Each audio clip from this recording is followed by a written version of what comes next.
Hello friends, welcome to civil academy ISPCS। आज हम इस वीडियो में डिस्कस करेंगे life cycle of a star. इंसानों ने जब से स्पेस में एडवांस टेलीस्कोप्स भेजे हैं, जैसे हबल स्पेस टेलीस्कोप और उसको रिप्लेस करने वाला जेम्स वेब टेलीस्कोप, जो कि स्पेस से लगातार वंडरफुल इमेजेस भेज रहा है। कौन सा स्पेक्ट्रम यूज करके? इंफ्रारेड स्पेक्ट्रम यूज करके। तब से ऑब्जर्वेशन जो है वो और ज्यादा आसान हो गया है, हम बेटर समझ पा रहे हैं स्पेस को। तो आज इमेजेस के माध्यम से हम समझेंगे life cycle of a star. ये जो इमेज दिख रही है आपको, इसको बोलते हैं एक नेबुला। नेबुला होता है डस्ट और गैसेस का ह्यूज क्लाउड। इसमें जो पार्टिकल्स होते हैं उनका मास होता है। ग्रेविटी की वजह से जब वो पास आते हैं तो एक सेंटर पॉइंट पर इकट्ठा हो जाते हैं। उस सेंटर पॉइंट को बोलते हैं कोर। यहां से स्टार का जीवन शुरू होता है। और ये जो स्टेज है स्टार का, ये बहुत लंबा स्टेज चलता है। इसका हमारे सन ने सिर्फ आधा कवर किया है।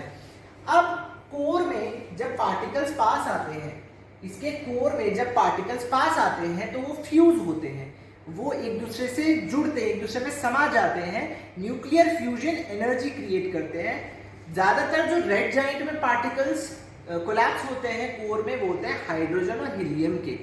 अब इस कोलैप्स, इस फ्यूजन से क्रिएट होती है न्यूक्लियर फ्यूजन एनर्जी, जिसकी वजह से star light and heat produce करता है। बट इसकी भी लाइफ होती है। जब ये फ्यूजन कम हो जाता है तो कोर और ज्यादा कॉन्ट्रैक्ट होने लग जाता है और जो उसका आउटर एरिया है वो एक्सपैंड होने लग जाता है। इस एक्सपेंशन की वजह से बनता है नेबुला। और ये नेबुला जो बनता है, अगेन इसकी शेप थोड़ी सर्कुलर होती है, इसलिए इसका नाम प्लैनेटरी नेबुला होता है।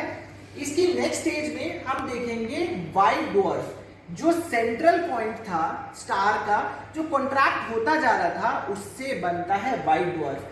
तो स्टार की लाइफ साइकिल के एंड में, रेड जायंट की लाइफ साइकिल के एंड में, उसके आउटर स्ट्रक्चर से बनता है नेबुला और इनर स्ट्रक्चर कोर से बनता है व्हाइट ड्वार्फ। इसी तरह अगर स्टार का मास बहुत ज्यादा है, सुपर रेड जायंट, जब वो एक्सपैंड होता है तो उसको बोलते हैं सुपरनोवा। और सुपरनोवा में जो कोर है वो ग्रेविटी की वजह से, क्योंकि मास ज्यादा है तो यहाँ पे ह्यूज ग्रेविटी होगी, बहुत अच्छे से कॉन्ट्रैक्ट हो जाता है और बनता है ब्लैक होल। और जो आउटर स्ट्रक्चर है उससे बनता है न्यूट्रॉन स्टार। इसी तरह की इंपॉर्टेंट और इंटरेस्टिंग वीडियोस के लिए जुड़े रहिए सिविल एकेडमी के साथ। Thank you.